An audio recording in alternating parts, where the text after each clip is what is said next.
Flash is in another time zone.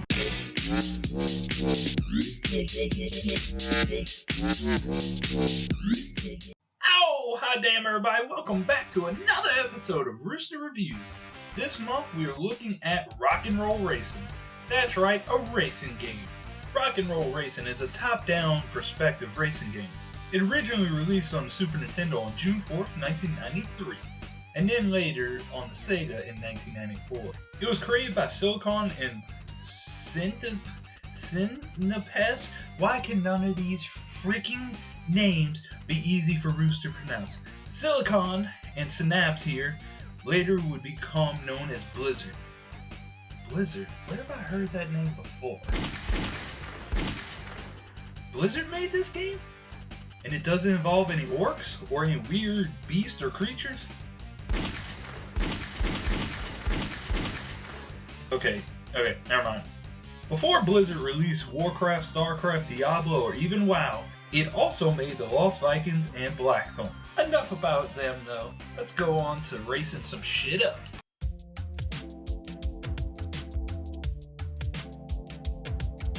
As far as the story goes, there is none. You're just a race car driver in a distant future on a distant planet. Yep, that's it.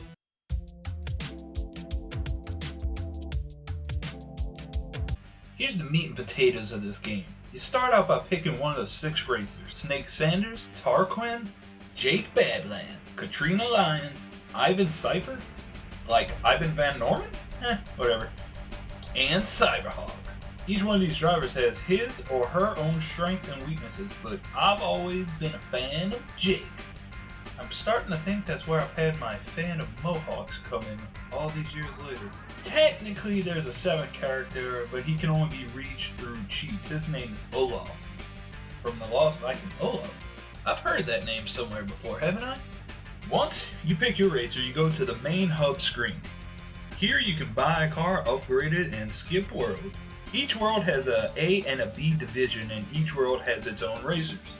You have Viper McKay, Grinder X19, Rage Ward, Roadkill Kelly, Butcher Icebone, Flash, and Rip and Shred. Rip and Shred are on every single planet. They just fill in the gaps for the other 2 racers. It's 4 cars per race. In each world, you got to get a certain amount of points to advance from B to A division, and then from A division to another world.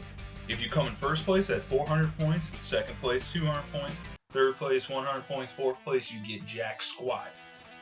But that's it. You win races, you get enough points, advance to a higher division, take an intergalactic space ride.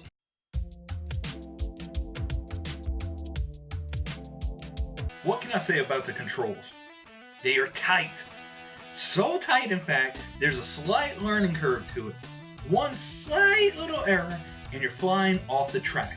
One teeny weeny touch of the D-pad and you go from first place to 4th place in freaking seconds. That's not including trying to avoid all the stage hazards, let alone the weapons. That's right, not only are you fighting for first place, but you're fighting for first place.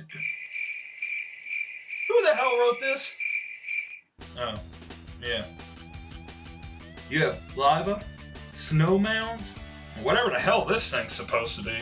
Not only when you mess up are you filled with nerd rage, you also have to listen to this asshole mocking. Hit the warp is headed the wrong way. This is Larry, but in the credits he's known as Loudmouth Larry. Although he only has 7 catchphrases and they're few and quirky, they get annoying real fast.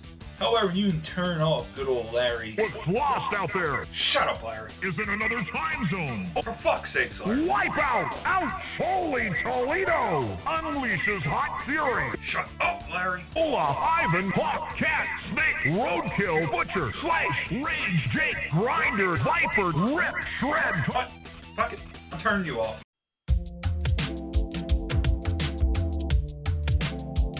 This is by far the best part of the game, in my opinion, and that's the music. It's only 5 tracks long in the Super Nintendo version, and 6 on the Sega, but it gets you freaking pumped up and ready to burn rubber. You have Bad to the Bone by George Thorogood, Paranoid by Black Sabbath, Born to be Wild by Steppenwolf, Highway Star by Deep Purple, Peter Gunn by Henry Mancini, Golden Earring by Radar Love, but that's only in the Genesis version.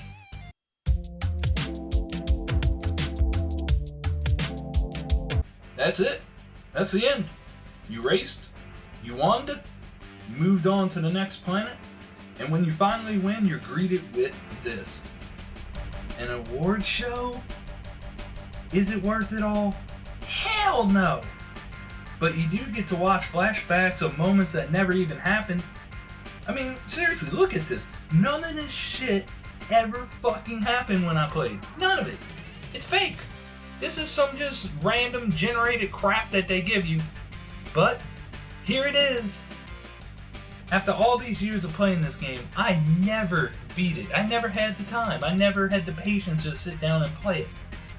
But here it is. 25 years later. Here it is. In closing, Rock and Roll Racing's not a bad game. It has a very nostalgic feel to it when replaying it. Is it worth the amount of grinding for money to upgrade? No, not even close. But overall, the game has not aged well. Most people who have never played it will most likely be turned off by the learning curve, especially on Warrior difficulty. But it can be fun in small spurts, especially playing with a friend, just not Larry. Because Larry, he's a cunt. Holy Toledo! Fuck you, Larry! It's over! Yay! But since you're still here, why don't you go ahead and click that like button? Maybe even give me one of those subscribe thingies. And hey, I have social media thingies. You can talk to me. You can go type. Hey Rooster, type. You're awesome, and I love you, and I want to have your kids. But in case you don't want to do none of that, why don't you watch my video from last month? It was on Zelda. You know you wanna. Shut up, Larry.